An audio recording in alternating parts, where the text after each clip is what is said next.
Online हम पढ़ते तो हैं लेकिन भूल जाते हैं। कितने ऐसे छात्र हैं जो ऑनलाइन पढ़ते तो हैं लेकिन भूल जाते हैं। सभी छात्र एक बार कमेंट करके हमें जरूर बताएंगे। और जहां तक मैंने महसूस किया है कि लगभग लगभग अगर देखा जाए तो 99% ऐसे छात्र हैं जो ऑनलाइन पढ़ते तो हैं लेकिन वो भूल जाते हैं। और थोड़ा बहुत नहीं पढ़ते हैं, वो बहुत पढ़ते हैं, दिन भर पढ़ते हैं।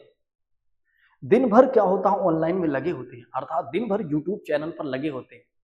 लेकिन क्या होता है कि कुछ समय बाद वो भूल जाते हैं। मैं तो कहूंगा कुछ समय बाद ही नहीं,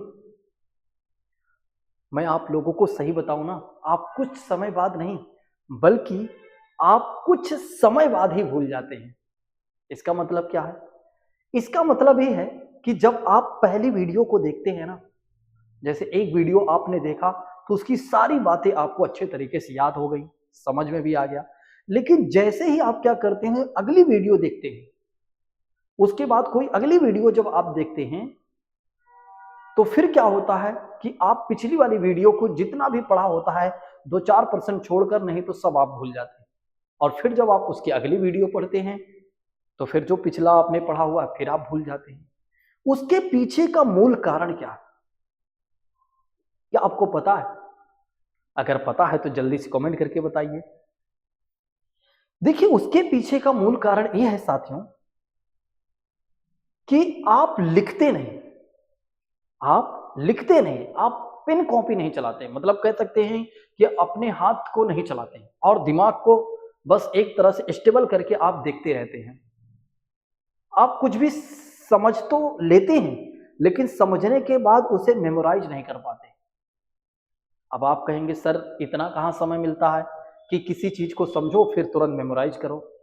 समय नहीं मिलता है तो उसके लिए क्या करना चाहिए? बिल्कुल सही बात है, उसके लिए आपको क्या करना चाहिए? नोट्स बनाना चाहिए। मैं कहता हूं आप जितना पढ़ें उसके नोट्स बनाएं, टू द पॉइंट आप नोट्स को क्रिएट करें। उसके बाद जितना आपने पढ़ा हुआ, जैसे आप क्या करें, नियम बनाएं कि आपको कितने घंटे पढ़ना है।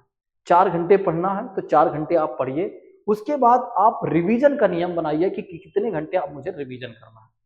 जितने घंटे आप पढ़ें उसके बाद 3 घंटे, कम से कम 3 घंटे 2.5 घंटे आप ये नियम बनाएं कि मुझे रिवीजन करना है। आज जितना पढ़ा है उसको आज ही मुझे रिवीजन करना है और कल जो मैंने पढ़ा हुआ है उसे भी मुझे एक बार कहीं ना कहीं अच्छे से देख लेना, मतलब एक तरह से एक बार नजर दौड़ा लेना। उसके बाद कल जितना हमें पढ़ना है उसको भी कल रिवीजन करना है और जो पीछे हमने पढ़ा है उसे भी हमें रिवीजन करते चलना है।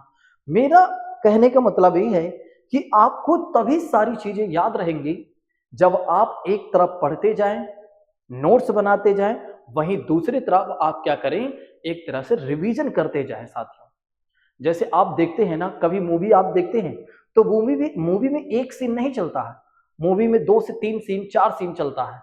कभी हीरो की कहानी अलग चलती रहती है, कभी जो कॉमेडियन होते हैं उनकी कहानी अलग चलती रहती है, कुछ आम लोग जो होते हैं उनकी कहानी अलग चलती रहती है। वैसे ही ये जो पढ़ाई है ना, इसमें भी कुछ इसी तरह की कहानी की जरूरत पड़ती है।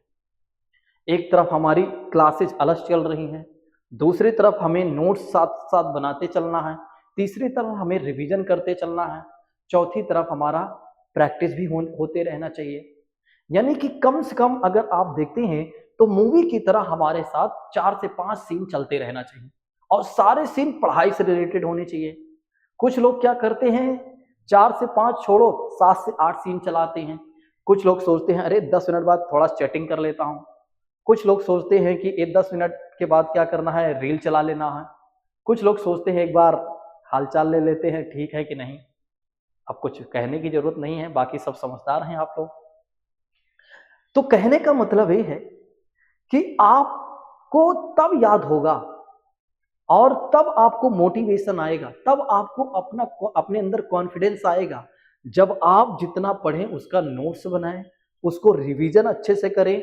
और एक बार नहीं, एक बार के रिवीजन में नहीं होगा, कम से कम 10 से 12 बार रिवीजन करें, तब आपकी तैयारी अच्छी होगी, तब आप में कॉन्फिडेंस आएगा, तब आपको लगेगा कि अब मेरा सिलेक्शन हो जाएगा। नहीं तो हर दिन आपको ऐसा लगता रहेगा अरे यार मैं कर क्या रहा हूं। मुझे तो ऐसा लग रहा है कि मैं तैयारी ही नहीं कर रहा हूं, क्योंकि आप जितना पढ़ते हैं उसका रिवीजन अच्छे से नहीं कर पाते हैं। ये ऑनलाइन की बात है। ऑफलाइन में क्या होता है कि थोड़ा चीजें जल्दी याद हो जाती हैं। क्यों याद हो जाती हैं जल्दी? क्योंकि टीचर फिजिकल पढ़ाता है और वहां पर वो क्या करता है, आपको एक्टिव रखता है। ऑनलाइन में भी टीचर क्या करता है कि कहीं ना कहीं एक्टिव रखने का प्रयास करता है, मजाक, हंसी मजाक सब कुछ करता है, लेकिन आपको ये तो नहीं बोल सकता, ओए क्या कर रहा है, सही से बैठ, क्या कर रहे हो, क्यों बात कर रहे हो, क्यों फोन चला रहे हो, ऐसा कोई कहने वाला नहीं है। इसलिए अगर आप देखते हैं तो ऑफ कंपेरिजन टू अगर देखा जाए ऑनलाइन के अकॉर्डिंग, अगर कंपेरिजन में यदि आप देखते हैं तो ऑफलाइन एक तरह से बेहतर भी होता है। तो यहाँ वैसे मैं ऑनलाइन की बातें बता रहा था, लेकिन थोड़ा से ऑफलाइन भी बता दे रहा हूँ। खैर छोड़िए, ऑफलाइन ऑनलाइन में हम बाद में डिफरेंस जान लेंगे, लेकिन मैं जो कह रहा हूँ इस बात को समझिए। आप अपनी कहानी को, अपनी पढ़ाई को अच्छे तरीके से लेकर चलिए।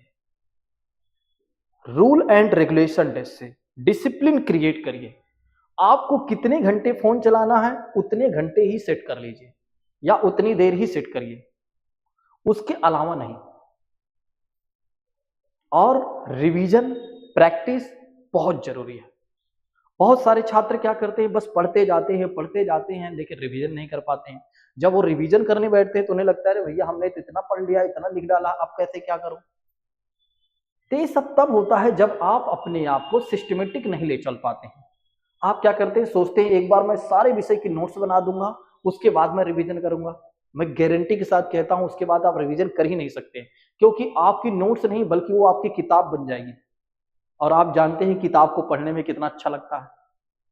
थोड़ी देर पढ़ेंगे फेड अप होने लगेगा, और कई चीजें ऐसी होंगी जो आपने लिखा आपको खुद ही नहीं पता होगा आपने किस परिप्रेक्ष्य में क्या लिखा है।